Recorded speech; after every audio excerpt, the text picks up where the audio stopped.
Bakhmut has now become Artemovsk, as the almighty Bakhmut falls. It's day 451 of Russia's operation in Ukraine. Let's dive deeper.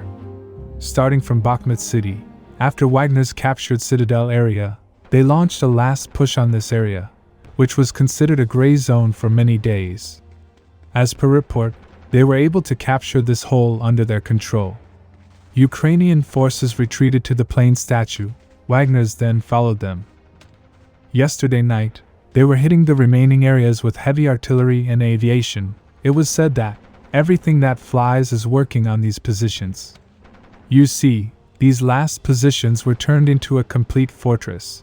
Windows and doors of the buildings were reinforced with bricks, leaving only a small opening for machine gun fire.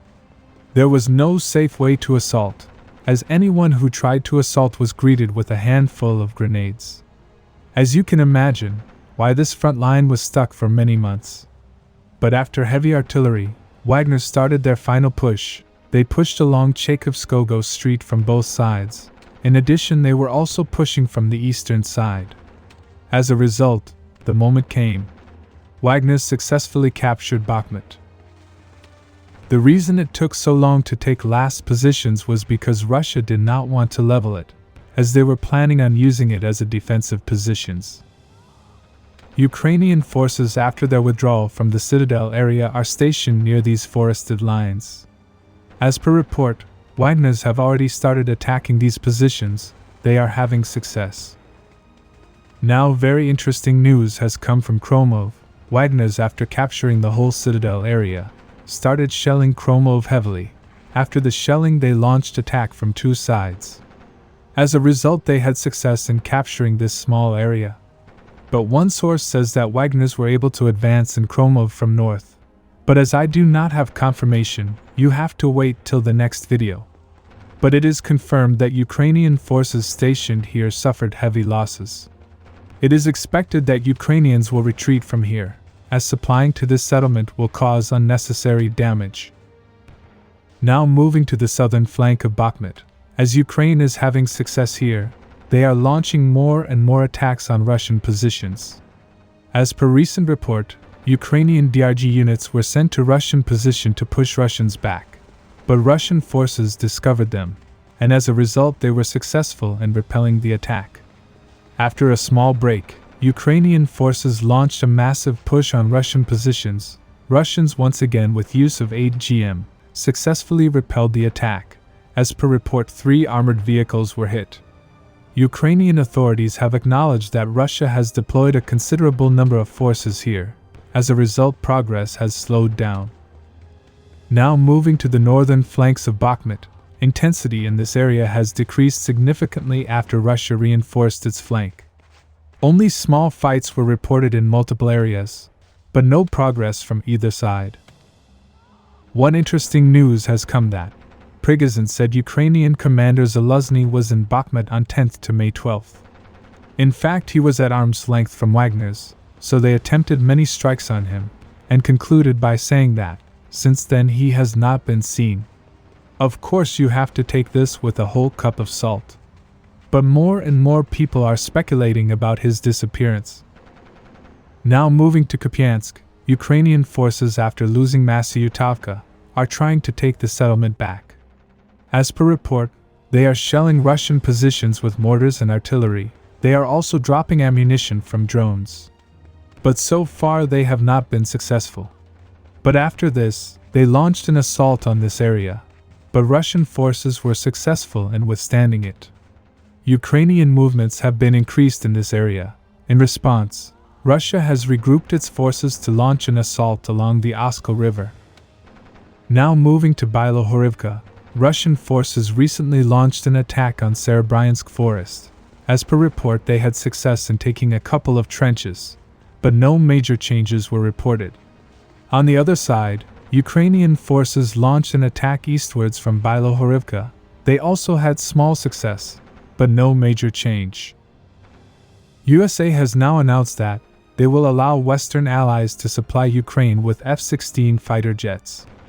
And in addition, they will begin training procedures for Ukrainian pilots. What Zelensky was asking for a long time has now been approved. Although many have said that, they are not giving Ukraine what they didn't already have. The Russian equivalent of F-16 is MiG-29 and Su-27, which Ukraine already has. But Russia has been shooting down their fighter jets, and many sources say that as a result Ukraine's air force barely exists. While I agree that this is nothing new that Ukraine didn't already have, I think this can build back the Ukrainian air force to somewhat effective levels. You see, Russia has to adapt to this new tool, as Russia was forced to adapt to other tools the West gave to Ukraine. But this has the potential to stretch and affect Russia's air defense system, their logistics, troops movements, their electronic warfare capabilities, and their operation capabilities of ground troops. So this is a very useful tool that can affect Russia's operation in a large way. And you have to also consider that they will provide Ukraine with Western air-to-air missiles, which is significant. Now there is debate that the West is planning to train Ukrainian pilots in only 4 months, and that's not enough.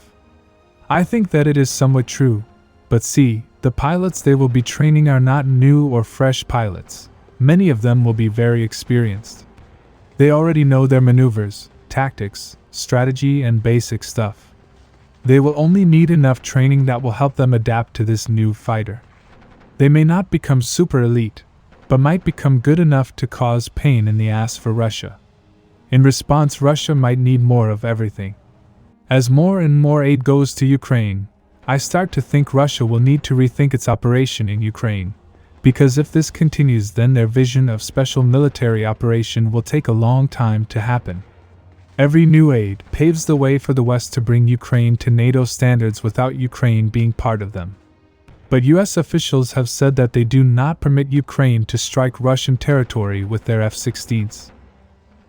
If you remember, a few days ago, there was a report that 4 Russian aircraft, which include 2 Mi-8 helicopters, Su-35 and Su-34, were intercepted by an unknown object.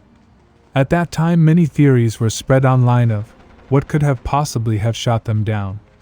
Many Russian sources believe that it was a friendly fire incident, while others believe that it was F-22 Raptor which intercepted them before they could detect it.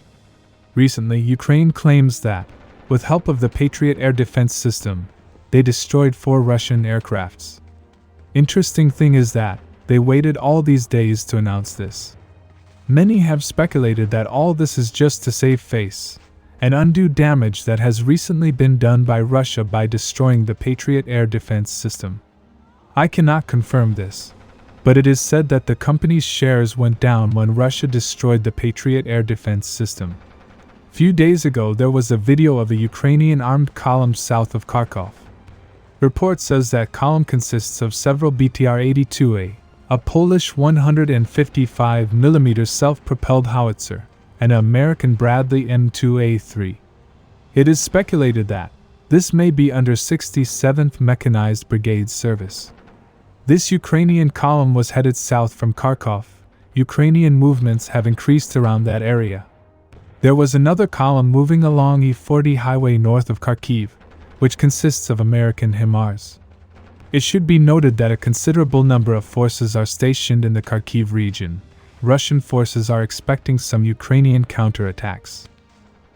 The Russian defense minister recently went on the front line to inspect combat readiness of Russian armed forces and ensure that forces are ready and effective against the long-anticipated Ukrainian counteroffensive. But a Russian defense minister going to the front line at this time, when it is expected that Ukraine might launch a counteroffensive at any time, is somewhat strange. Could it be that the Ukrainian counteroffensive is really delayed? As you can see, I have changed the format. If you like this, then let me know and I might transition towards this and cover more information surrounding the front line. Subscribe for more frontline updates. Let me know your thoughts in the comments down below.